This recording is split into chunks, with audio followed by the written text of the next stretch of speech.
दोस्तों, this is अनुज द्विवेदी और मैं जो है लेके आया हूँ आंसर की। जो आज हमारा एग्ज़ाम हुआ है यूकेपीएससी अकाउंट असिस्टेंट, जो कि पहले करवाने वाला था यूके ट्रिपल एससी, जिसने इस एग्ज़ाम को पहले कंडक्ट भी करवाया था 2021 में, जो कि उसमें बहुत ज़्यादा गड़बड़ झाला करा था उन्होंने। उसकी वजह से बच्चों ने बहुत ज़्यादा हंगामा किया और फिर हमारे जो अध्यक्ष महोदय थे एस राजू, आई थिंक, जहाँ तक मुझे नाम से याद है, तो इस्तीफ़ा भी दिया और भी बहुत कुछ बखेड़ा हुआ। फाइनली वो एग्ज़ाम रद्द हुआ। उसके बाद में कुछ भर्तियां बढ़ के, मतलब वैकेंसीज़ बढ़ के, उस भर्ती को दोबारा से रिलीज़ किया गया और फाइनली उस भर्ती को कंडक्ट करवाया जो है यूके पीएससी ने इस बार, क्योंकि बहुत सारी गड़बड़ियां पाई गई थी यूके ट्रिपल एससी की भर्तियों में, ये जानते हैं आप। इसीलिए उनसे वो जिम्मेदारी छीन के इसके द्वारा इस एग्ज़ाम को आज 7 मई 2023 को कंडक्ट करवाया गया। सो फाइनली जो पेपर था 2021 वाला, और जो इस साल का जो पेपर था, उसमें काफ़ी कुछ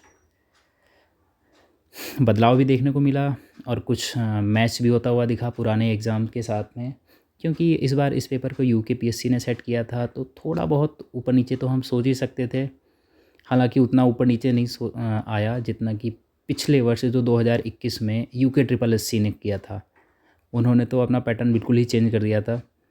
बहुत ही हार्ड पेपर सेट किया गया था 2021 में, जो इसी एग्ज़ाम को करवाया था यूके ट्रिपल एससी ने जब, तो उस पेपर को भी मैंने दिया था और वो पेपर बहुत ही ज़्यादा हार्ड, मतलब ऐसा इतना भी ज़्यादा हार्ड नहीं था, लेकिन जो स्तर रहता है जनरली यूके ट्रिपल एससी की परीक्षाओं का, अकाउंट असिस्टेंट की या अदर फर्दर जो अकाउंट से रिलेटेड, असिस्टेंट से रिलेटेड जो एग्ज़ाम होते हैं, उनका जो स्तर था उससे काफ़ी ऊँचे दर्जे का वो पेपर बनाया था उन्होंने। इस वजह से काफ़ी ज़्यादा समस्याएं हुई जो कैंडिडेट थे उनको उस पेपर को सॉल्व करने में, और फाइनली जो उनको रिक्वायर्ड जितने मतलब कैंडिडेट चाहिए थे, शायद वो मिल भी नहीं पाए, इसलिए वो पेपर फाइनली उनको कैंसिल करना पड़ा। अब आज की डेट में दोबारा से इस पेपर को उन्होंने कंडक्ट करवा लिया है यूकेपीएससी द्वारा। और बस इतना ही था इसका जो हिस्ट्री है जो मैंने बताई। फाइनली इस एग्ज़ाम की हम जो आंसर की है वो चेक करते हैं।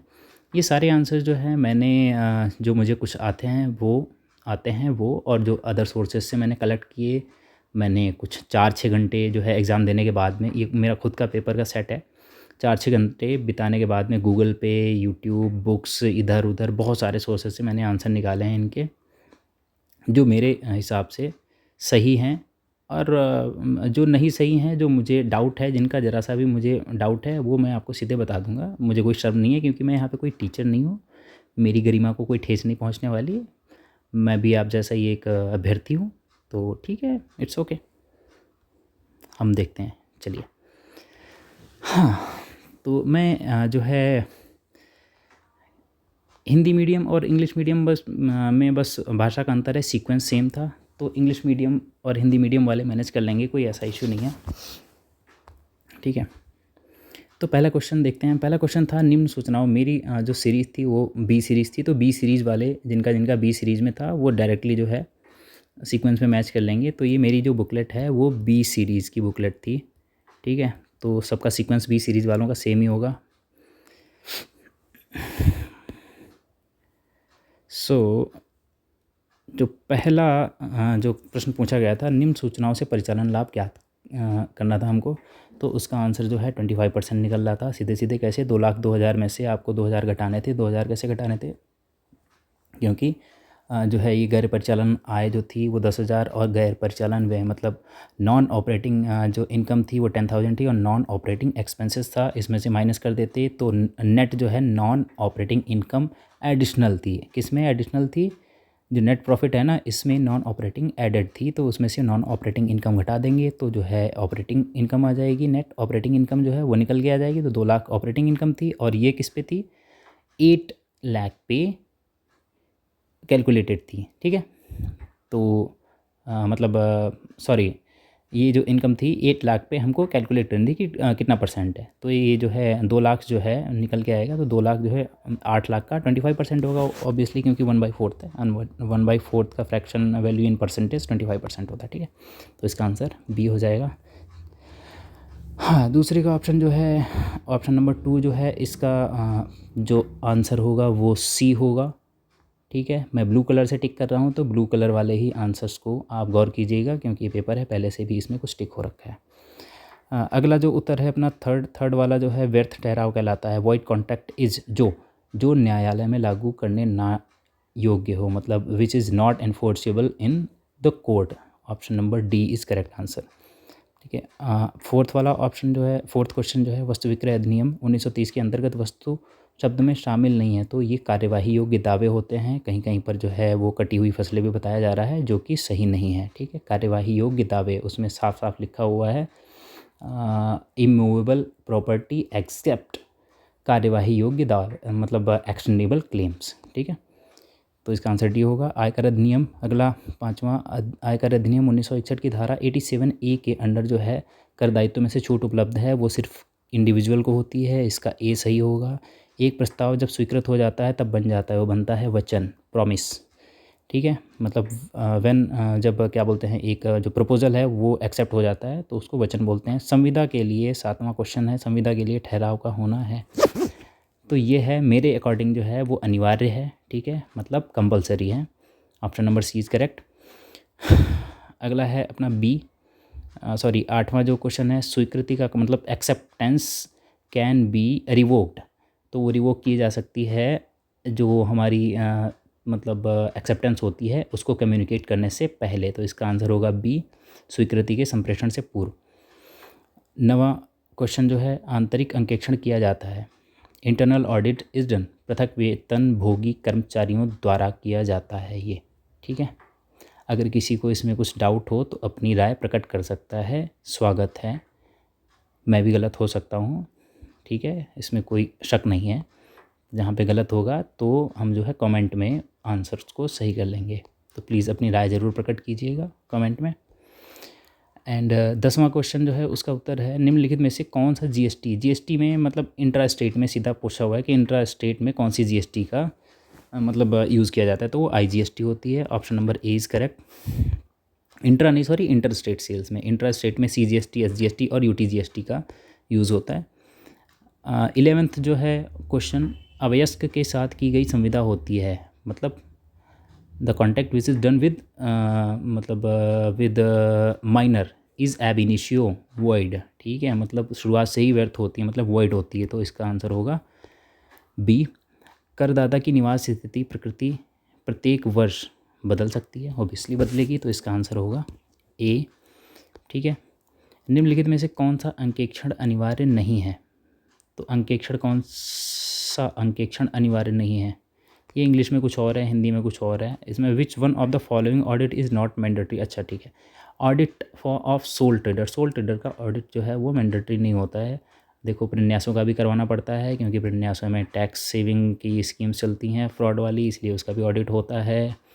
ऑडिट ऑफ बैंक्स तो होता ही है, ऑडिट ऑफ कंपनी का ऑडिट तो होता ही है, तो सोल ट्रेडर का ऑडिट करवाना कंपलसरी नहीं होता है। ठीक है, 14th क्वेश्चन जो है वो है हमारा शून्य आधारित बजट, मतलब जीरो बेस्ड बजट के जस्ट ऑपोजिट होता है ट्रेडिशनल बजट, क्योंकि ट्रेडिशनल बजट में जो है हम प्रीवियस जो पुरानी चीज़ें होती हैं ना, मतलब पुराना डाटा होता है ना, उसको ध्यान में रखते हुए फर्दर आगे की प्लानिंग करते हैं, इसलिए 14 का ऑप्शन होगा बी।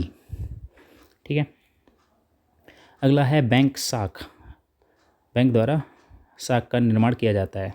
जो क्रिएट करते हैं बैंक्स, वो कैसे करते हैं, उनके पास में जो है मतलब इस ऑप्शन में से जो है हमारा एक ऋण प्रदान के द्वारा प्रतिभूतियों, मतलब purchase of securities and providing advances to the public, तो ऑब्वियसली ठीक है, ये दोनों ही ऑप्शन जो हैं किस में इंक्लूडेड हैं, वो है सी वाला ऑप्शन, ए एंड बी दोनों। निम्नलिखित में से कौन सा, अगला 16वां क्वेश्चन, निम्नलिखित में से कौन सा उत्पत्ति ह्रास नियम का अन्य नाम नहीं है, तो भैया देखो, प्रतिफल का नियम, परिवर्तनशील अनुपातों का नियम, अनुपातों का नियम, मतलब ये तीनों ही हैं। इसका आंसर डी होगा, उत्पत्ति का समता नियम। समता नियम मतलब लॉ ऑफ कांस्टेंट रिटर्न जो है डिमिनिशिंग रिटर्न्स का दूसरा नाम नहीं है। ठीक है, अगला क्वेश्चन है हमारा 18th, शीघ्र नष्ट होने वाली वस्तुओं का बाजार मूल्य होता है। पेरिशेबल गुड्स का बाजार मूल्य जो है वो इफेक्ट होता है किससे, डिमांड से। ठीक है, ओनली डिमांड, बुक तो ऐसा ही कहती है, लेकिन मैं दूसरा लॉजिक लगा के सी ऑप्शन जो है हिट करके आया, जो कि गलत साबित हुआ, तो इसका आंसर है ए। ठीक है, और अगला जो है 19वां 19th क्वेश्चन, एक एकाधिकारी निश्चित कर सकता है, अ मोनोपोलिस्ट क्या निश्चित कर सकता है भैया? वो कर सकता है डिमांड, मतलब क्वांटिटी ऑफ सप्लाई, और क्या बोलते हैं, कीमत, दोनों को कर सकता है। ठीक है, एकाधिकारी भाई निश्चित कर सकता है दोनों ही चीज़ों को, उसका एकाधिकार है। वो क्वांटिटी भी डिसाइड कर सकता है कि मैं इतनी क्वांटिटी बेचूंगा और इतनी कीमत पे बेचूंगा, उसकी मोनोपोली है, जितना मर्जी उतना बेच सकता है वो। ठीक है, तो इसका आंसर हो गया ए। 20th क्वेश्चन, व्यवसाय का एक और केवल एकमात्र सामाजिक उत्तरदायित्व है लाभ कमाना। डेफिनेशन डेफिनेशन डेफिनेशन, यार डेफिनेशन पूछ रखी थी 3-4 इस पेपर में। ठीक है, सीधे सीधे, और ये मिल्टन फ्रीडमैन की डेफिनेशन है, याद कर लेना। मुझे कोई इंटरेस्ट नहीं है ऐसे क्वेश्चंस में, है तो, लेकिन यार क्योंकि इससे नंबर मिलेंगे, मैं तो पढ़ता नहीं हूँ डेफिनेशन, मुझे सबसे बोरिंग काम लगता है ये। 21 क्वेश्चन, प्रतिष्ठित संगठन सिद्धांत एक संगठन को मानता है, मतलब यार क्या है ये? देखो यहाँ पर भी हिंदी की गलती कर दी। प्रतिष्ठित संगठन सिद्धांत, business has only one social, oh no, 21, classical organization theory treats an organization as an technical system, super system, open system, closed system. मैंने गूगल बाबा से पूछा, काफ़ी खोजबीन करी, तो उससे मुझे उत्तर इसका ए मिला है, क्लोज्ड सिस्टम। टेक्निकल सिस्टम भी मिल रहा है, लेकिन उसका अल्टीमेटली मीनिंग जो होता है ना, वो क्लोज्ड सिस्टम निकल के आ रहा है। तो मैं इसके आंसर को, 21 क्वेश्चन के आंसर को ए हिट कर रहा हूँ, मतलब मैं क्लोज्ड मान के चल रहा हूँ। ठीक है, और अगला 22 क्वेश्चन, एक निश्चित उद्देश्य और निश्चित समाप्ति समय अवधि के साथ संबंधित गतिविधियों का एक जटिल समूह है, इसको परियोजना बोलते हैं भैया, मतलब प्रोजेक्टवा। ठीक है, 23, निगमीय अधिशासन की जनगणना प्रणाली है, कॉरपोरेट गवर्नेंस की जनगणना प्रणाली होती है 2 लेवल, द्विस्तरीय प्रबंधन संरचना। ठीक है, अगला है 24, उसका है व्यावसायिक नैतिकता महत्वपूर्ण है, business ethics is important for, किसके लिए भैया? सभी के लिए होगी। बिजनेस में एथिक्स तो सभी जगह चाहिए होते हैं, तो मतलब उच्च प्रबंधन में भी, मध्य प्रबंधन में भी। ठीक है, इसका आंसर हो जाएगा आपका D is the correct option. 25, नियोजन भविष्य को पकड़ने के लिए बनाया गया एक जाल है। हाँ, जाल बना लो पहले तुम, तो ये बनाया था जाल एलन ने। ठीक है, 26, वास्तविक माध्य से विचलनों का योग होता है, ज़ीरो होगा, ऑब्वियस चीज़ है। जो क्या बोलते हैं, जो मीन होता है, मीन जो बीच की वैल्यू होती है किसी एक सीरीज़ की, तो वहाँ से जो अगर हम किसी चीज़ को, नीचे की सीरीज़ को डेविएट करेंगे और ऊपर की सीरीज़, मतलब जो उससे कम की सीरीज़ हैं उनको डेविएट करेंगे, और उससे ज़्यादा की सीरीज़ हैं उन नंबर्स को डेविएट करेंगे, तो प्लस और माइनस का जोड़ बराबर ही निकलता है। मतलब जितने माइनस की वैल्यू होंगी उतनी ही पॉजिटिव वैल्यूज़ होंगी, उन दोनों को जब आपस में जोड़ेंगे तो क्या निकल के आएगा? रिजल्ट 0, गोला, अंडा।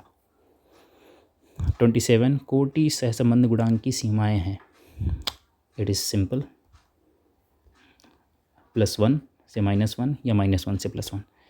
28 जो है, y = a+bx + cx², किस प्रकार की उपपत्ति कहलाती है, किस प्रकार की इक्वेशन कहलाती है? तो ये द्विघातीय परवलय पैराबोला फलाना ढिमकाना जो है 28 का, इसको बोलते हैं सेकंड डिग्री पैराबोला। मैंने तुक्का मारा था, जो कि सही हो गया, क्योंकि थोड़ा बहुत मेरे को, एक क्वाड्रेटिक इक्वेशन है वैसे, तो इसका ये नाम मुझे नहीं पता था, मुझे ही लगा, क्योंकि बाकी और कोई मेरे को लग नहीं रहा था। तो इसका आंसर क्या हो गया? बी हो जाएगा 28 का। 29, एक पूर्ण प्रतिस्पर्धी बाजार में फर्म के उत्पाद के लिए मांग वक्र होता है, ये पूर्ण रूप से लोचदार, जी बिल्कुल, परफेक्टली इलास्टिक होता है। निम्नलिखित में से अपकरण का कौन सा माप श्रृंखला के उच्च मानों द्वारा सबसे अधिक प्रभावित होता है? ऑब्वियस चीज़ है, नीचे की सीरीज और ऊपर की सीरीज जो है, क्या बोलते हैं, रेंज जो होती है ना, वो सबसे ज़्यादा प्रभावित होती है, अपर वैल्यू और लोअर वैल्यू इससे भी। ठीक है, तो विस्तार, रेंज है इसका ऑप्शन सी। 31, यदि कुछ संख्याओं का माध्य 10 है और प्रत्येक संख्या में एक अचर संख्या 14 जोड़ दी जाती है, तो परिवर्तित माध्य का मान होता है 24 होगा। ये कॉमन सेंस का क्वेश्चन है। मीन जो होता है वो overall total of set of numbers, ठीक है, उस सेट में जो, अगर सेट में जितने भी, मतलब क्या बोलते हैं, क्या बोलेंगे उनको, पद। पद जितने पद होते हैं उनमें कोई सा भी एक कांस्टेंट नंबर जोड़ोगे ना, जो अगर सब में इक्वल नंबर, तो मीन जो है उतने से ही बढ़ जाता है एवरेज। ठीक है, तो ये कॉमन सेंस वाला क्वेश्चन था। 24 होगा इसका आंसर, ऑप्शन नंबर सी। 32, मुद्रा वह है जो मुद्रा का कार्य करती है।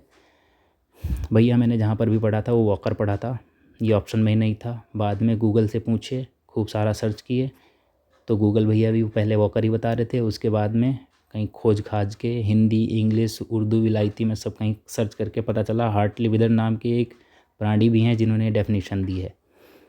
तो इसका ऑप्शन है डी। 33, अनुसूचित बैंकों का नाम रिजर्व बैंक की किस सूची में सम्मिलित होता है? तो इस सेकेंड लिस्ट होती है आरबीआई की, जिसमें शेड्यूल्ड बैंक का नाम लिस्ट किया जाता है। ठीक है। 34, मुद्रा बाजार व्यवहार करता है, मनी मार्केट डील्स किसके साथ में करता है? शॉर्ट टर्म फंड के लिए। तो ठीक है, इसका क्या हो, अल्पकालीन कोष। थोड़ा बड़ा कर लेते हैं यार। कीन्स ने मुद्रा संकुचन को अव्यावहारिक कहा है, क्योंकि ऐसा सुना है मैंने कि इसका उत्तर बेरोजगारी बढ़ाता है। मैंने सर्च किया, मुझे मिला नहीं यार डायरेक्टली। ठीक है, और क्योंकि मैं बहुत अच्छे से इकोनॉमिक्स पढ़ भी नहीं पाया, तो मैं इसका लॉजिकली उत्तर नहीं बता सकता आपको। मुझे पता चला है कि इसका आंसर बेरोजगारी बढ़ाता है, डी होगा। 36 नंबर, कोई भी वस्तु जो राज्य द्वारा मुद्रा घोषित की जाती है मुद्रा कहलाती है। मुद्रा की यह परिभाषा निम्नलिखित में से किसके द्वारा नापी गई थी? ये नापी गई थी भैया नैप। अब नैप की स्पेलिंग KNAPP समथिंग करके कुछ है, इनके द्वारा ये डेफिनेशन दी गई है। द्वितीयक बाजार भागीदार होता है। 37 क्वेश्चन नंबर, द्वितीयक बाजार मतलब सेकेंडरी मार्केट में भागीदार होता है। भैया बाजार बिचौलिए होते हैं, ये तो जो है ना नियामक संस्थाएं जो है ना, ये तो क्या बोलते हैं, रेगुलेटर्स होते हैं। मेरे अकॉर्डिंग तो इसका आंसर बी होना चाहिए। अब जो है, जो अगर ये नियामक संस्थाएं, रेगुलेटरी बॉडीज़ जो हैं, इनको भी इंक्लूड करो तो आप डी भी कर सकते हो आंसर। तो मेरा वोट इसका बी की तरफ है, बाकी आप देख सकते हैं डी भी हो सकता है, कुछ लोग डी बता रहे हैं। 38, प्रेषक और प्राप्तकर्ता की भावनात्मक और संबंधपरक समस्याओं को निम्न रूप में वर्गीकृत किया गया है। प्रेषक कौन? सेंडर। और रिसीवर की जो क्या बोलते हैं, जो सोशल और संबंध रिलेशन वाली जो चीज़ें होती हैं, उनको कौन सी चीज़ें जो है, मतलब वो जो बैरियर्स लगते हैं उन पे, उन बैरियर्स को क्या बोलते हैं? क्या बोल गया मैं? हाँ, समझ में नहीं आ रहा। 38 इंग्लिश में आते हैं। The emotional and relational problems of sender and receiver are classified under, इसका आंसर होगा सी, सोशियो साइकोलॉजिकल बैरियर्स। ठीक है, सामाजिक मनोवैज्ञानिक अवरोध। 38 का सी है ऑप्शन। 39, संप्रेषण मुख्य उद्देश्य है। संप्रेषण का मुख्य उद्देश्य क्या है यार? सीधी सी बात है, सूचना और प्रत्यायन, मतलब इन्फॉर्मेशन और प्रत्यायन, परसुएशन होता है। ठीक है, इसका आंसर होगा ए। दिखावटी साक्षात्कार के चरण सामान्यतया होते हैं। ये भैया बहुत ही विचित्र प्रश्न थे दो मेरे सामने, जिनको देख के मैं तो गोल गोल हो गया था, नशा चढ़ गया था मुझे, पता नहीं किस चीज़ का। दिखावटी साक्षात्कार के चरण होते हैं। अब गूगल पे सर्च करो, किसी लैंग्वेज में 6 लिखे हैं, किसी में 4 लिखे हैं, किसी में 5 लिखे हैं, पता ही नहीं चल रहा किसके कौन से उत्तर हैं, कौन सी बुक से प्रश्न दिया है, मुझे पता नहीं। मुझे ऐसा लगता है ऐसे प्रश्न नहीं आने चाहिए जिनमें क्या बोलते हैं, रेगुलरिटी नहीं है। यार कितने भी हो सकते हैं यार, it's all depends on the requirement. कोई ज़रूरी थोड़ी है अच्छे ही चरण होंगे। ऐसे ही अगला क्वेश्चन है, किसी साक्षात्कार की प्रमुख अवस्थाएं हो सकती हैं, कितनी भी हो सकती हैं। 3 में करवा लो, 2 में करवा लो, या एक ही में करवाओ, ख़त्म करो। मजाक की बात है, हालांकि मेरे को इनके उत्तर नहीं पता। ठीक है, तो अपने हिसाब से देख लीजिएगा। 40 और 41। 42nd क्वेश्चन, निम्नलिखित में से संप्रेषण का कौन सा प्रभावी प्रस्तुति चरण नहीं है? ठीक है, तो ये गपशप करना। ठीक है, इसका आंसर होगा डी। 43, प्रश्न सुझावात्मक प्रकृति के होते हैं और साक्षात्कारदाता को साक्षात्कर्ता से सहमत होने के लिए प्रोत्साहन करते हैं। भैया हिंदी भी कई बार बड़ी कठिन है। हाँ, 43 में आते हैं। Questions dash question are suggestive in nature and encourage the interviewee to agree with the interviewer. इसका उत्तर जो है यार, इसका क्या आंसर था? आई थिंक इसका आंसर डी होगा। Double barrel loaded question and direct. मेरे हिसाब से इसका आंसर डी हो सकता है, बाकी आप देख सकते हैं। मेरे हिसाब से इसका डी आंसर है। 44 एक सरल यादृच्छिक प्रतिदर्श का चयन किया जा सकता है। तो ये किया जा सकता है भैया दोनों द्वारा। ये मतलब क्या बोलते हैं, अर सिंपल रैंडम सैंपल में be selected by random numbers और लॉटरी मेथड, दोनों में से किसी भी के भी द्वारा किया जा सकता है। ठीक है, तो इसका आंसर क्या होगा, बी। अगले प्रश्न पे आते हैं 45।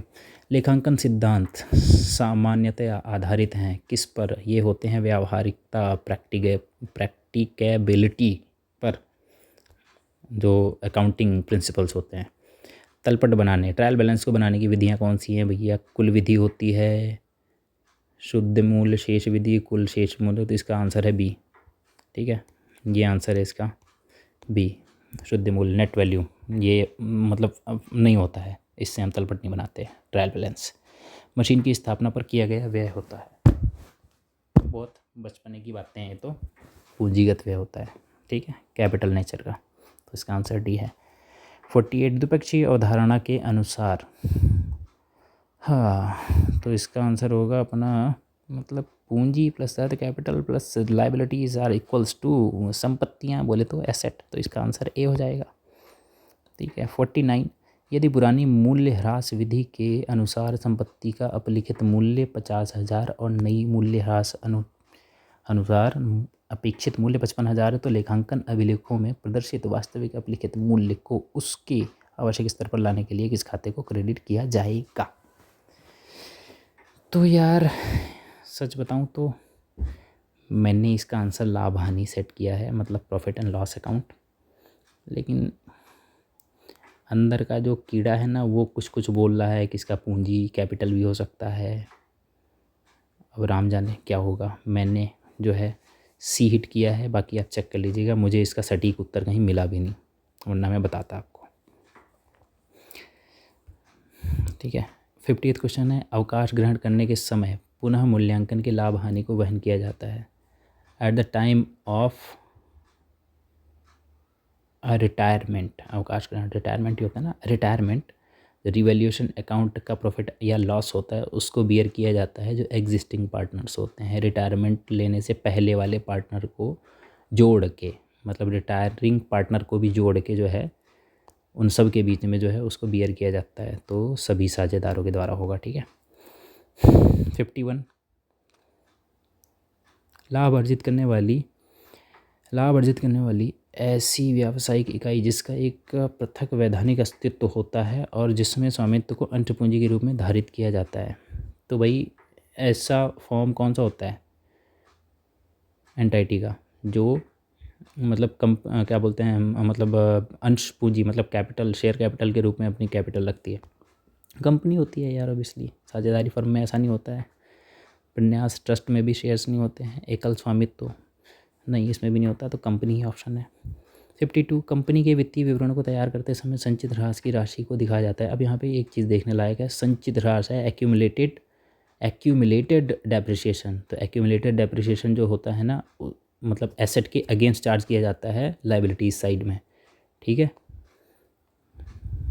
तो इसका आंसर होगा बैलेंस शीट, क्योंकि भाई लाइबिलिटीज़ और बैलेंस शीट जो है वो बैलेंस शीट में ही रखते हैं ना, लाइबिलिटीज़ और एसेट्स बैलेंस शीट में रखते हैं ना। तो ये इसका आंसर आर्थिक चिट्ठा बैलेंस शीट होगा।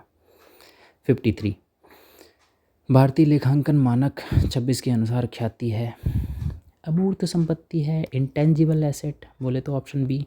54 विदेशी शाखाओं के संदर्भ में चालू संपत्तियां एवं दायित्व परिवर्तित किए जाने चाहिए। विदेशी शाखाओं के संदर्भ में चालू संपत्तियां, फॉरेन जो ब्रांचेस होती हैं उनके रेफरेंस में जो करंट एसेट्स और एंड लाइबिलिटीज़, उनका जो कन्वर्जन किया जाना चाहिए हमारे मतलब जिस देश की रेफरेंस में जब आप जो है ब्रांच अकाउंटिंग कर रहे हैं, तो वो किया जाता है, मतलब जो कन्वर्जन किया जाता है, कन्वर्जन करेंसी का किया जाता है। कन्वर्जन किसका? चालू संपत्ति एवं दायित्व के बारे में बात हो रही है, सभी चीज़ों के बारे में नहीं, करंट एसेट्स एंड लाइबिलिटीज़। तो इनका कन्वर्जन किया जाता है वर्ष की अंतिम तिथि की प्रचलित विनिमय दर पर। इसको इंग्लिश में क्या बोलते हैं, 54 को इंग्लिश में बोलते हैं exchange rate prevailing on the last date of the year. ठीक है, इसका आंसर होगा ए। अगला है patent account is an example of, मतलब एकस्सो, पेटेंट को एकस्सो बोलते हैं हिंदी में।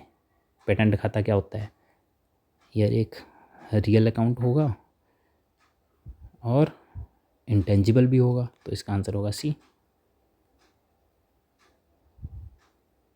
ठीक है, चलिए अगला क्वेश्चन देखते हैं। 56 में है,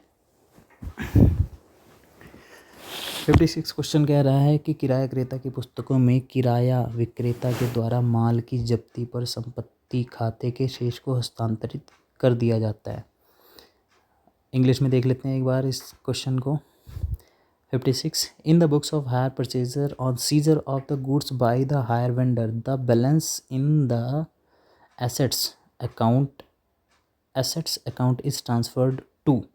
तो इसको कर दिया जाता है भाई, देखो पहले तो हम करते हैं, मतलब जो एसेट की जितनी भी एसेट की वैल्यू होती है उससे सबसे पहले वेंडर अकाउंट को क्लोज़ कर देते हैं। फिर जो अगर कोई एसेट की वैल्यू बची है, चाहे वो पॉजिटिव बची हो चाहे नेगेटिव बची हो, तो उसको किस में चला कर दिया जाता है, फाइनली ये बैलेंस के बारे में ही बात कर रहा है, the balance in the asset account. तो बैलेंस जो है वो ट्रांसफ़र किया जाता है प्रॉफिट एंड लॉस अकाउंट में। ठीक है, लेकिन ध्यान दें इसका आंसर बहुत सारे बच्चों ने डेफिनेटली मेरी तरह हायर वेंडर्स अकाउंट भी लगाया है, क्योंकि उनका लॉजिक भी सही था, लेकिन यहाँ पे बात कर रहा है बैलेंस की। ठीक है, तो बैलेंस जो है प्रॉफिट एंड लॉस अकाउंट में ट्रांसफ़र कर दिया जाता है। ठीक है, अच्छा ये क्यों किया जाता है, इसके पीछे का लॉजिक जो ये है कि जो है मतलब जब सीज़र हो जाता है एसेट का, एसेट वापस से ले लेता है हायर सेलर जो है परचेज़र से, तो परचेज़र के अकाउंट्स में हायर सेलर का एक अकाउंट खड़ा रहता है, उसको क्लोज़ कर दिया जाता है एसेट की वैल्यू से। जितनी भी रिटर्न डाउन वैल्यू होती है एसेट की, उतनी वैल्यू से जो हायर सेलर का अकाउंट है वो क्या कर देते हैं, हम डेबिट मार देते हैं और एसेट को क्रेडिट कर देते हैं। उसके बाद में जो अगर कुछ उस मतलब क्या बोलते हैं, जो हायर सेलर का अकाउंट है वो तो बंद हो जाता है वहाँ पे। अब एसेट में कुछ पॉजिटिव या नेगेटिव वैल्यू खड़ी हो जाएगी, तो वो बैलेंस जो बचता है उसको P&L अकाउंट में ट्रांसफ़र किया जाता है। ये उसके बारे में बात कर रहा है मेरे हिसाब से, तो इसका आंसर ए होगा।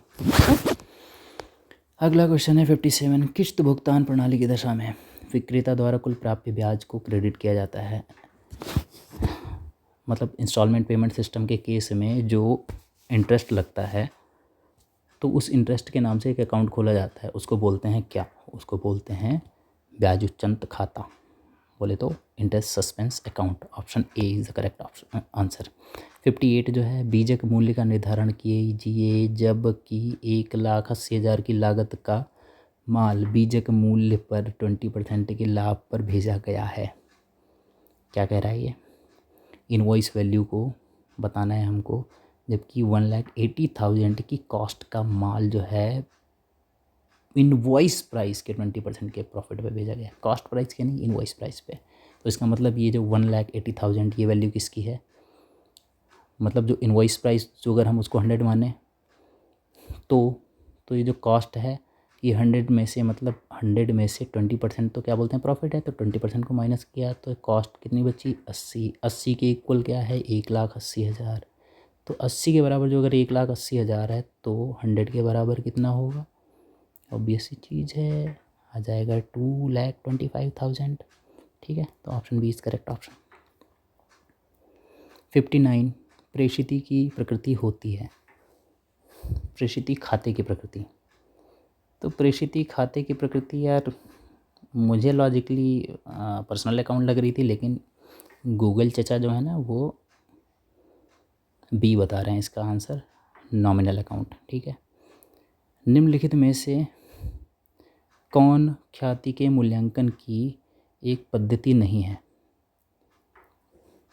कौन सी नहीं है इसमें, अधिलाभ पद्धति होती है, पूंजीकरण होती है, एन्युटी भी होती है, शुद्ध परिचालन संपत्ति। सी इज़ द करेक्ट ऑप्शन। यदि 1,00,000 रुपये, अगला है 61 यदि 1,000 का ऋणपत्र डिबेंचर जो है कंपनी द्वारा 980 में स्वयं क्रय किया गया हो, मतलब खुद बाय बैक कर ले कंपनी जो, अगर 1000 का शेयर वो डिबेंचर जो है 20% का उसको 20 रुपीज़ का प्रॉफिट हो गया तो उसको बोलते हैं profit on redemption of debenture. Option A is correct. 62 S limited के पास इसकी सूत्रधारी कंपनी द्वारा लागत पर 20% के लाभ पर आपूर्ति किए गए माल में से 12,000 का माल रहतिया है। सूत्रधारी कंपनी का हित 80% है, रहतिया संचय की राशि होगी 2,000 रुपये। अब कैलकुलेशन बताएं आपको, चलो बता देते हैं। देखो इधर आते हैं 62 इंग्लिश में, अंग्रेज बन जाते हैं थोड़ी देर के लिए। S limited has goods 12,000 in stock supplied by its holding company at profit 20%। ठीक है, 12,000 रुपये की है, इसमें 20% प्रॉफिट भी एडेड है, तो इसको जो अगर हम 100% की वैल्यू पे लेके आएंगे तो इस 12,000 को कितने से डिवाइड कर देंगे, 100 + 20%, मतलब 120 से डिवाइड कर देंगे, 100% पे लेके आएंगे तो 1,12,000 divided by 120 into 100 is equals to कितना, 10,000 आएगा। ठीक है, ये वैल्यू आ गई क्या, उस गुड्स की। अब इसमें 80% जो है इंटरेस्ट है किसका, होल्डिंग कंपनी का, तो इसका 80% इंटरेस्ट निकालेंगे, इसका 80% आ जाएगा 8,000। ठीक है, 8,000 माइनस 10,000 कितना आएगा आंसर, 2,000। कुछ ऐसे आएगा इसका उत्तर, अगर मैं सही हूँ तो, अगर मेरा दिमाग ठिकाने पे है तो, क्योंकि मैंने ऐसे ही निकाला था इसका आंसर। 63 जो है समामेलन से पूर्व के लाभ को क्रेडिट किया जाता है। देखो पोस्ट प्री इनकॉर्पोरेशन जो प्रॉफिट होता है ना, वो क्या होता है, एज अ कैपिटल इंट्रोड्यूस किया जाता है किसी कंपनी में। ठीक है, तो उसको जो है उस प्रॉफिट को कैपिटल रिजर्व में हम नोट डाउन करते हैं। ठीक है, ऑप्शन डी इज़ करेक्ट। 64 अधिलाभ के पूंजीकरण विधि द्वारा ख्याति का मूल्यांकन करने हेतु तो सूत्र होता है annual profit divided by normal rate, annual super profit sorry, उसका उत्तर होता है annual super profit divided by normal rate of return into 100 is equals to क्या, इसका उत्तर मतलब सी होगा 64 का। अधिलाभ क्या होता है, पूंजीकरण इंग्लिश वाले, अधिलाभ होता है भैया, अधिलाभ होता है सुपर प्रॉफिट। सुपर प्रॉफिट के कैपिटलाइजेशन मेथड से गुडविल का वैल्यूएशन करते हैं कैसे, annual super profit divided by normal rate of return into 100, तो उसकी कैपिटलाइज्ड वैल्यू आ जाती है और उसी कैपिटलाइज्ड वैल्यू को क्या बोलते हैं, ख्याति। 65 क्वेश्चन नंबर 65 में पुनर्निर्माण योजना के अंतर्गत पुनर्निर्माण खाते की प्रकृति होती है, कैसी होती है भैया प्रकृति, रिकंस्ट्रक्शन, नाम मात्र खाता, ये भी गूगल से कहीं खोज खाज के निकाला है, मुझे नहीं पता है सही है गलत है। 66 लागत लेखांकन का मुख्य उद्देश्य है, तो ascertainment of cost, C is the correct option. 67 प्रक्रिया खाता में सामग्री के असामान्य क्षय को, असामान्य क्षय जो होता है ना उसको हम प्रॉफिट एंड लॉस अकाउंट में सेटल करते हैं भाई, costing profit and loss account यहाँ पे कहीं दिया नहीं है तो हम इसे ही मानेंगे। ठीक है, तो 68 जो है इसका क्वेश्चन है, जब एक संयुक्त उपक्रम से संबंधित सभी लेन देनों को रिकॉर्ड करने के लिए पुस्तकों का एक अलग सेट बनाकर रखा जाता है, तो यदि प्रत्येक सह उपक्रमी अपनी बही खातों में एक खाता रखता है तो इसे इस रूप में रखा जाना चाहिए। किस में रखता है वो, मैंने इसका आंसर हिट किया है संयुक्त उपक्रम निवेश खाता, जॉइंट वेंचर इन्वेस्टमेंट अकाउंट। इसका आंसर जो है गूगल पे मैंने सर्च किया था तो जॉइंट को वेंचर अकाउंट भी मिल रहा था, लेकिन उसमें सस्पेंस वर्ड कहीं जुड़ा नहीं मिला, तो मुझे डाउट है। बाकी आप ए या बी में से कोई इसका आंसर हो सकता है, ये मैं श्योर हूँ। ठीक है, तो इसका आप अपने हिसाब से देख लीजिएगा, मुझे इसका उत्तर नहीं पता। 69 लागत विवरण में शामिल होती हैं, कॉस्ट शीट में क्या क्या इंक्लूडेड होता है। देखो केवल प्रत्यक्ष लागतें नहीं, डायरेक्ट और इनडायरेक्ट दोनों कॉस्ट होती हैं, केवल अप्रत्यक्ष ये तो आरंभिक लागतें ऐसा कुछ नहीं है, प्राइम कॉस्ट के अलावा जो है अदर ओवरहेड भी इसमें ऐडेड होते हैं, तो इसमें आंसर है इसका सी, लाभ और लागतें। लागतें कौन सी, सारी, डायरेक्ट और इनडायरेक्ट सारी। 70 क्वेश्चन नंबर 70 निम्नलिखित में से कौन सी मद लागत लेखांकन में सम्मिलित की जाती है, तो कौन सी मद है भैया ऐसी? निम्नलिखित में से कौन सी मद लागत लेखांकन में सम्मिलित की जाती है? Which item is added included in cost accounting? ऐसा सा कुछ प्रश्न है ये। तो ये है प्राप्त किराया, ह्रास, आयकर। तो भैया इसमें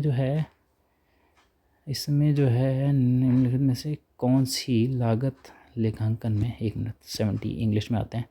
विच of the following item is included in cost accounting? Transfer to general reserve, rent received, income tax. ये डेप्रिसिएशन होगा इसका आंसर, ठीक है। डेप्रिसिएशन को ऐड, क्योंकि income tax financial, rent received ये भी फाइनेंशियल से रिलेटेड है, और ट्रांसफ़र टू जनरल रिजर्व ये भी फाइनेंशियल अकाउंटिंग के पार्ट हैं, ठीक है। तो इसका आंसर होगा डेप्रिसिएशन, डी, 70 का डी। 71 में परिवर्तनशील लागत की प्रति लागत इकाई जो है कांस्टेंट रहती है हमेशा।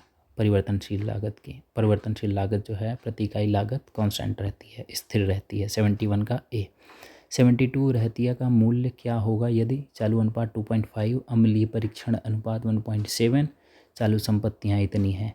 तो इसका सिंपल सा मैथमेटिकल, देखो 2:1 होता है, मतलब 1 के अगेंस्ट जो हम देखते हैं ना कि एसेट कितनी है, करंट एसेट, तो 1 के अगेंस्ट करंट एसेट हैं 2.5, और 1 के अगेंस्ट जो लिक्विड एसेट्स हैं वो हैं 1.7, ठीक है। तो 2.5 और 1.7 का डिफरेंस कितना है? 0.8, ठीक है।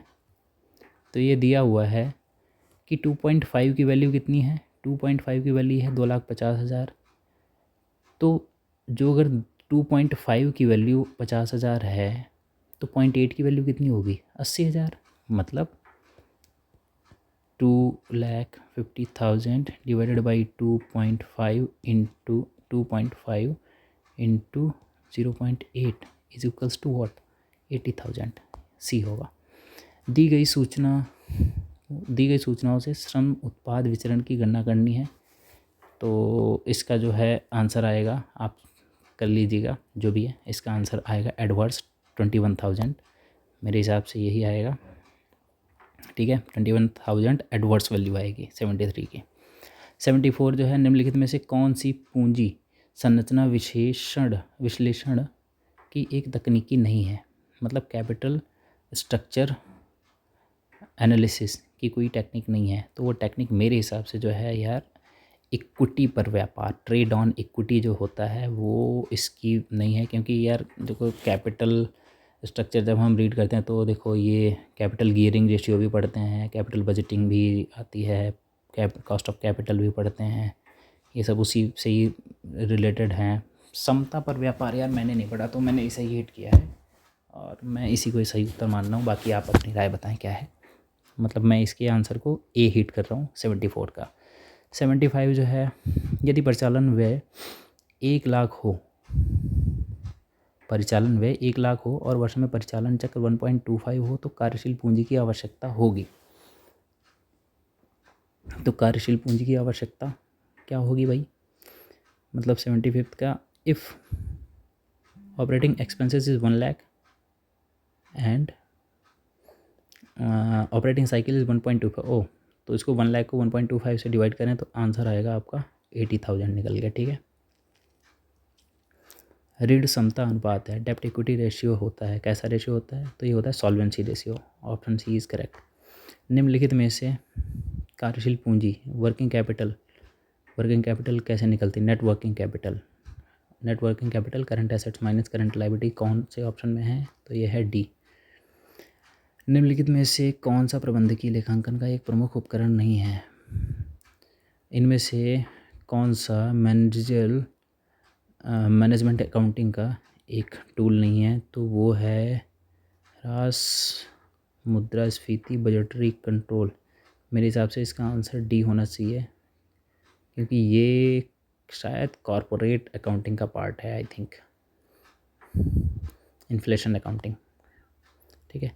79 जो है वो पूछा है ब्रेक इवन पॉइंट का फॉर्मूला, तो वो होता है fix cost upon PV ratio, ये वाला option D is correct option, ठीक है। 80 में निम्नलिखित में से कौन सी पद्धति निर्गमित सामग्री को चालू आर्थिक मूल्य पर इंगित करती है। ठीक है, तो ये करती है लीफो जो मेथड होता है वो जो है, जो इश्यूड मटेरियल होता है ना, उसको करंट इकोनॉमिक वैल्यू पे हमको मतलब करंट इकोनॉमिक वैल्यू जो है ना वो पोज करती है हमारे सामने। LIFO method, last in first out. ठीक है, अगला आते हैं हम हिंदी पे पहुंच चुके हैं। तो हिंदी तो कैसी थी? हिंदी मेरे हिसाब से तो हिंदी जो थी वो इजी टू मॉडरेट थी। मॉडरेट भी नहीं कह सकते, इजी ही थी, बहुत ज़्यादा कुछ टफ नहीं थी। हालांकि उसमें भी मैंने कुछ एक घपला कर दिया, होता है कभी कभी। चलो आते हैं हम 81 नंबर पे हिंदी में। तो मेरे में 81 नंबर में क्या क्वेश्चन था? वर्ष में एक बार होने वाला, उसको क्या बोलते हैं? वार्षिक बोलेंगे। निम्नलिखित में से तत्सम शब्द कौन सा है? तो तत्सम है भैया, इसका होगा आम्र। आम्र को आम बोलते हैं। तद्भव शब्द बच्चा का तत्सम रूप, इसका होता है वत्स। ठीक है, कूर्दन कूदने को बोलते हैं। ठीक है, मतलब इसका तद्भव जो है ना कूदना हो गया, कूर्दन तत्सम हुआ करता था। 85 निम्नलिखित में से तद्भव शब्द बताना है। तद्भव होता है चोंच। खीर को बोलते हैं। हरिद्रा हल्दी है आज के टाइम पे। पर्यंक मुझे पता नहीं यार, वर्ष पर्यंक क्या होता है, कुछ होता है, फिर भी चोंच जो है इसका सही उत्तर है। 86 निम्नलिखित में से गुणवाचक विशेषण कौन सा है? खट्टा नींबू, नींबू का गुण खट्टा होता है, गुण बता रहा है। काला घोड़ा दौड़ रहा है, तो काला घोड़ा क्यों दौड़ रहा है भैया? इसमें है विशेष्य पूछा हुआ है, तो विशेष्य होगा घोड़ा, काला होगा उसका विशेषण। ठीक है, B is the correct option. 88 लाल विशेषण से बना भाववाचक संज्ञा शब्द नहीं है। मैंने इसका ललाई उत्तर लगाया था यार, क्योंकि मुझे ऐसा लगता है ये भाववाचक संज्ञा की बात हो रही है। लालिमा भी, लालिमा, लाली, लालित्य, ये सब भाववाचक संज्ञा से लग रहे थे मुझे। मैंने ललाई ऑप्शन पे टिक कर दिया। भगवान जाने सही होगा नहीं, तो मैंने इसका आंसर क्या लगाया है? मैंने इसका आंसर लगाया है ललाई। बाकी आप देख लीजिएगा, कोई हिंदी में एक्सपर्ट हो तो प्लीज़ कमेंट बॉक्स में इसका उत्तर छोड़िएगा सही।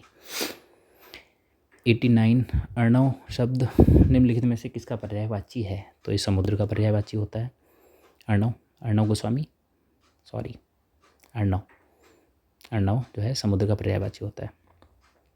सारी पृथ्वी से संबंध रखने वाला सार्वभौमिक होता है। Option B is correct. 91 question number कहाँ गया? इसमें है निम्नलिखित में से सिंह का पर्यायवाची केसरी होता है। ये स्पेलिंग मिस्टेक सी लग रही है मेरे को, इसकी स्पेलिंग मैंने अधिकतर जो है वो केसरी ये वाली स्पेलिंग पढ़ी है, केसरी, तो हो सकता है ये भी होती हो, मुझे पता नहीं। इसका आंसर यही है ए, सिंह को, शेर को केसरी बोलते हैं। 92 हरि शब्द किसका पर्यायवाची नहीं है? तो ये भालू है जिसका नहीं होता है। वानर को भी हरि बोलते हैं, सिंह को भी बोलते हैं, विष्णु जी को तो हरि बोलते ही हैं। 93 निम्नलिखित में से निरामिष होता है आई थिंक जो मांस नहीं खाता है, मांस से युक्त नहीं होती है, और सामिष होती है मांस से युक्त, तो इसका ऑपोजिट होगा सामिष। ठीक है। 94 विस्तीर्ण मतलब होता है फैला हुआ, विशाल। संकीर्ण होता है छोटा सिकुड़ा हुआ, तो इसका विलोम होगा संकीर्ण।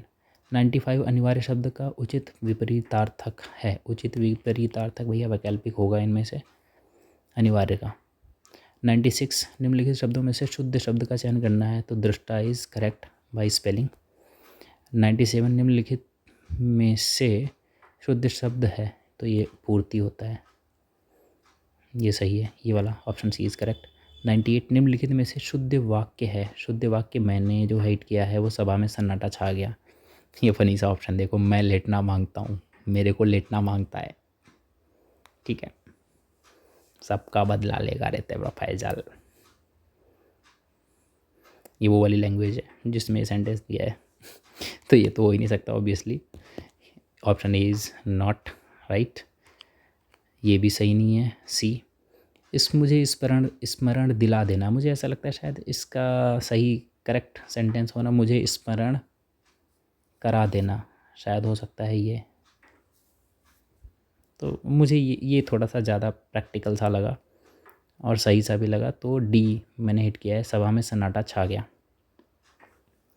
99 रंगमंच पर पर्दे के पीछे के स्थान के लिए एक शब्द होता है। रंगमंच पर पर्दे के पीछे के स्थान के लिए इसको बोलते हैं भैया नेपथ्य। मैंने कभी पढ़ा ही नहीं था, मेरा हो गया गलत, मैंने लगा दिया इसका आंसर रंगपीठ। तो पीठ वीठ कुछ नहीं होता है, हालांकि रंगपीठ भी रंगमंच से ही रिलेटेड होता है कुछ। नेपथ्य होता है फाइनली इसका आंसर जो है, पर्दे के पीछे जो है रंगमंच पर पर्दे के पीछे का स्थान उसको नेपथ्य बोलते हैं। 100 फाइनली आ गया हमारा अंतिम प्रश्न। निम्नलिखित में से कौन सा शब्द अज्ञ शब्द का पर्याय नहीं है? तो ये विज्ञ है, इसका पर्याय नहीं है। बाकी ये मूर्ख, अज्ञानी, अनभिज्ञ, ये सब अज्ञ के ही दूसरे नाम हैं। तो फाइनली हमारा भैया हो गया है पेपर सॉल्व।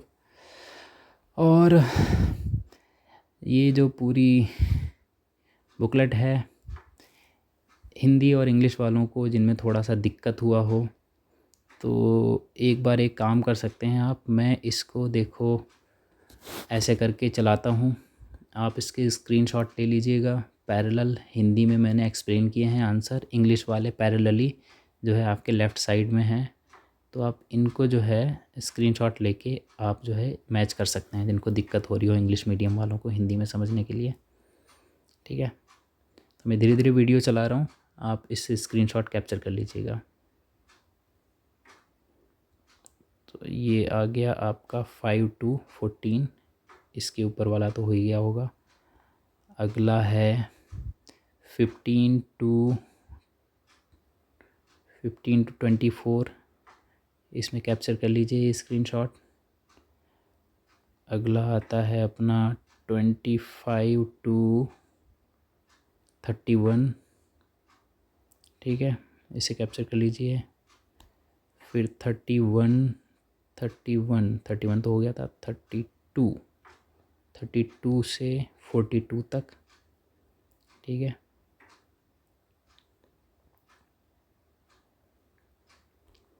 अगला है 43 से लेके 48 तक कैप्चर कीजिए आप, ठीक है। 49 से लेके 48 हो गया था, चलो कोई बात नहीं, दोबारा कैप्चर कर लेते हैं। 49 से 54 कैप्चर इट। फिर 55 है, 55 से 60 तक, इसका शॉट ले लीजिए एक। फिर 61 से लेके 68 तक। फिर है आपका 68 तक हो गया। 69 to 77, 69 to 77। फिर अगला 78, 79 और 80 नंबर का, डन। 81 to, इसमें देखो ये तो पैरेलल दे रखे हैं एक दूसरे के, तो ये तो हिंदी है, इसको तो आप, ये तो कॉमन है सबके लिए। सो फाइनली क्या कहा जाए, अच्छा इसमें क्या लगता है आपको, क्या कट ऑफ हो सकती है? अब कट ऑफ जो है ऐसे हम कुछ नहीं डिसाइड कर सकते, क्योंकि ये सब हवाई चीज़ होगी। हमको पता चलना चाहिए कि एवरेज स्कोर क्या आ रहा है, तो उस एवरेज स्कोर को आप जो है, मैं आपको एक नया वीडियो बना के 2-4 दिन बाद जो है एवरेज स्कोर जो है जो पता चलेगा। और पता कैसे चलेगा, आप लोग अपना अपना स्कोर जो है कमेंट बॉक्स में छोड़ेंगे नीचे, और आप जो है नेट स्कोर बताइएगा मुझे, मतलब टोटल नंबर जो है आपने, नंबर ऑफ़ क्वेश्चन जितने अटैम्प्ट किए हैं वो जोड़िएगा, उसमें से आपने गलत कितने कर दिए उनको निकाल दीजिएगा, ठीक है। और प्लस उनकी नेगेटिव मार्किंग भी लेस कर दीजिएगा, जो आपके सही वाले उत्तर हैं उनमें से 1/4, ठीक है। नेट स्कोर आप अपना जो है मतलब कमेंट बॉक्स में डालिएगा, उससे हमको एक अंदाज़ा लग जाएगा कि औसतन बच्चों के नंबर क्या आ रहे हैं, उससे हमको कट ऑफ का मतलब थोड़ा सा तो अंदाज़ा लग ही जाएगा। तो उस हिसाब से आप अपनी फर्दर आगे जो टाइपिंग है, जिन्होंने टाइपिंग नहीं सीखी है वो टाइपिंग के लिए आगे प्रोसीड कर सकते हैं, ठीक है। तो प्लीज़ कमेंट में अपने अपने जो स्कोर्स हैं वो ज़रूर छोड़िएगा कमेंट बॉक्स में। तो कमेंट में मतलब ये कंपलसरी वाली चीज़ है, जो वीडियो देख रहे हो हम सब के लिए ही फ़ायदे की चीज़ है, ये मेरे फ़ायदे के लिए चीज़ नहीं है यार। मेरे कोई 10-12 हज़ार फॉलोवर नहीं है जो मुझे पैसे वैसे मिलने वाले हैं यूट्यूब से, ये हम सब के फ़ायदे की चीज़ है। तो अब मैं ये भी नहीं कह रहा हूँ सब्सक्राइब करो, लाइक करो, फलाना ढिमकाना, कुछ मत करो, अपना ऐश करो यार, मज़े करो, ठीक है। तो थैंक यू देखने के लिए। और जो अगर कुछ इसमें कुछ क्वेश्चन आंसर में कुछ गड़बड़ी है तो उसका भी आप कमेंट बॉक्स में जो है मतलब थोड़ा सा आंसर इलेबोरेट करके बताएंगे तो ज़्यादा अच्छा रहेगा, तो फर्दर दूसरे बच्चों को समझने में आसानी रहेगी। तो thank you and good night friends, bye, all the best.